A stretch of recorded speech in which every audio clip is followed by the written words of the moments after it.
विजय बेटा के कब्र में दफनाई के आवत बनी। दफनावत वक्त आंख से आंसू ना, खून टपकत रहे खून। जब जनाजा के कंधा पे लेके चलत रहली ना, तो दर्द कंधा पे ना दिल में होत रहे, दिल में। ए विजय, ई दर्द के एहसास बहुत जल्दी है, बहुत जल्दी है हम तोहरा के कराई, बुझले? नूरा खान हर वक्त मौत के जबड़ा मरोड़ के चलीला। इसे हमरा के धमकी देवे के गलती ना करिया, न तो बेटा के लाश जनाजा पे गई और तोर यहाँ से गठरी में गठिया के जाई। जबान पे लगाम दे, ना तो जबान खींच ले। चिल्ला मत सुलेमान, नहीं तो अंडा फोड़ के चिड़िया उड़ा दे।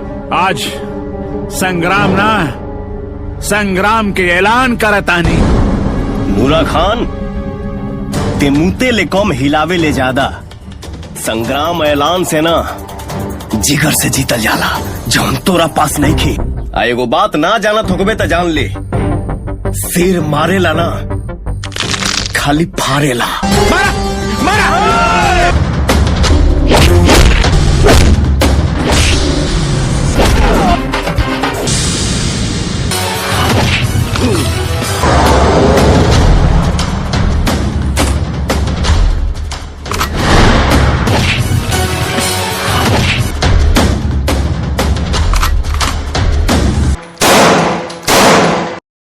ओके दोस्तों नमस्कार, मैं भोजपुरी फिल्म एक्टर मन्नू मलिक।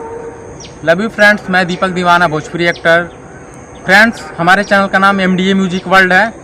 आप सब हमारे वीडियो को ढेर सारा प्यार आशीर्वाद दीजिए, और वीडियो इंटरेस्टिंग लगी हो तो हमारे वीडियो को लाइक सब्सक्राइब शेयर करना मत भूलिए, और बेल आइकन को दबाना भी मत भूलिएगा।